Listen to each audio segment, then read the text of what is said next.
اهلا بيكم معاكم الدكتور طارق عبد الحميد مره تانية، وبنكمل في الموديولز بتاعتنا هنا. وعندي السؤال ده: you are reviewing 65-year-old in the renal clinic.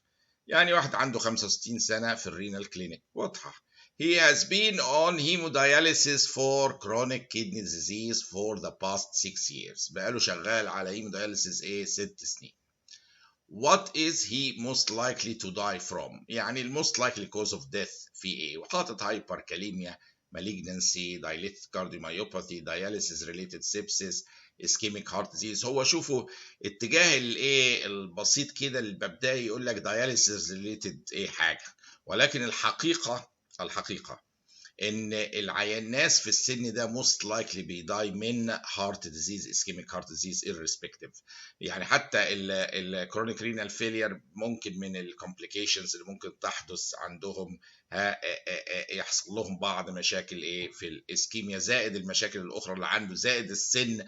فكل دي على بعضها تقول لي ان العيان ده ستيل statistically الهارت ديزيز هي تمثل اسكيميك هارت ديزيز اكتر سبب للديثز عامه حتى في هؤلاء العيانين. فبالرغم ان هو رينال داياليسيس ورينال فيلير وبيعمل هيمو داياليسيس، ولكن الموست كومن كوز اوف ديث ستيل ذا سيم في الاولد ايج جروب ده اللي هو اسكيميك هارت ديزيز. عندي عيان تاني: patient refuses to undergo necessary surgery. This is a demonstration of which of the following. شوفوا حق البيشنت ان هو يقر او يعني يقبل علاج او يرفضه، ده حق ذاتي فبيسمى ايه؟ اوتونومي. ان هو حق ذاتي يقدر هو ياخد القرار الذاتي اندبندنت عن اي حد. فدي طبعا مش confidentiality ولا equity ولا دي autonomy اللي هي لازم تتعرف الديفينيشن. يعني انا يكفيني ان اعرف الديفينيشن الصح هنا عشان اجاوب السؤال. A patient refuses to undergo necessary surgery. This is a demonstration of which of the following. حقه في الاختيار، الحق الذاتي له في الاختيار اللي هو الاوتونومي يا جماعه. فالاوتونومي هي الرايت اوف patient to make decisions about في الميديكال ethics about their medical care without their health care provider trying to influence the decision. يعني وظيفة الهيلث كير بروفايدر الدكتور مثلا هنا انه يعرض على الشخص الاوبشنز، يقول له دي بص دي نتيجتها كذا في المية، ودي كومبليكيشنز كذا، ودي بتفيدها. هو ده النظام اللي شغال هنا. انا عارف يعني قد يكون، لكن احنا بنقول على ان الكونسبت العام ان هو مش يقول له بص دي حلوه قوي، دي مش عارف هتظبطك ايه. لا، without trying to influence him، يحط له الحقائق من غير ما يبوش him في اتجاه معين، والعيان ذاتيا يختار. هي دي البيشنت اوتونومي، او تعريف البيشنت اوتونومي في ان حق الرايت اوف ذا بيشنت to make decisions about their medical care without ان هم يبقوا influenced بالدكتور اللي بيعالجهم. يتعرض الفاكتس وهم يختاروا، ده حقهم، بيسمى autonomy. Which color bag should you use when disposing of clinical waste؟ في waste بيبقى في الكلينيكال لايف، وده لازم يترمي في باجز معينه لانه احتمالات انفكشن وكذا، والباجز دي بتبقى واخده الوان. فالكلينيكال ويست ده اللي لازم يترمي في الباج اليلو اللي هي شكلها بيبقى عامل كده.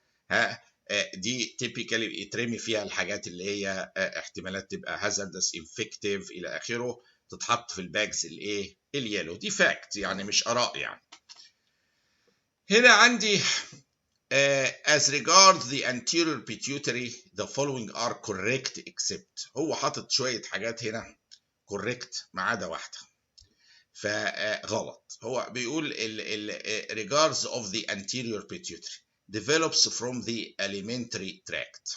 هنفترض احنا ما نعرفش الاجابه دي، يعني انا عاوز اعلمكم طريقه تفكير حتى في الحلول. نفترض انا ما اعرفهاش، هيبقى انا عندي اهو question mark عليها مثلا. اوكي، dopamine reduces prolactin release from the pituitary. دي true.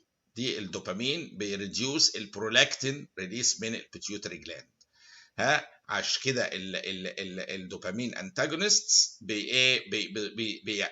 ده بيريديوس، وبالتالي الانتاجونست يعلي البرولاكتين ويعملوا هايبر برولاكتينيميا. الانتيريور pituitary controlled by releasing factors produced by hypothalamus. we know دي انها كوريكت. هو بيدور على الغلط، خدوا بالكم، بيقول كل ده كوريكت ما عدا واحده.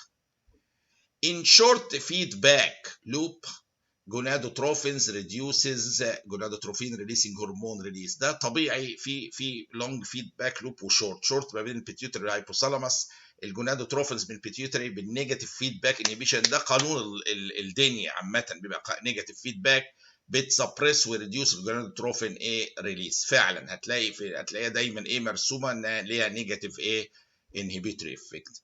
فاضل واحده بقى، يعني خدوا بالكم، انا واحده، انا يعني ما انا عارف الاجابه، بس انا افترضت لكم في وسط الاكزام انا مش عارف دي. والاجابه اللي بعدها lies above the optic chiasma. lies above the optic chiasma يعني البيتيوتري تراكت فوق الاوبتيك كازما؟ لا، ده العكس خالص. البيتيوتري تراكت بيتيوتري جلاند بتبقى هنا، والكيازما اوبتيك كازما هنا، وعشان كده في البيتيوتري تيومر بتضغط على الانفيريور بارت بتاع الاوبتيك كازما وتعمل في الاول سوبيريور كوادرانتيك هيمي انوبيوم، اللي تحت بيشوف اللي فوق. فدائما تيبيكالي البيتيوتري جلاند بيبقى تحت الاوبتيك كيازما بالمنظر ده. البيتيوتري تراكت تحتها، جلاند تحتها، فلما بتكبر تضغط على الاوبتيك كيازما وتعمل في الاول سوبيريور كوادرانتيك هيمي انوبيا لانها ضغط على الانفيريور فايبرز.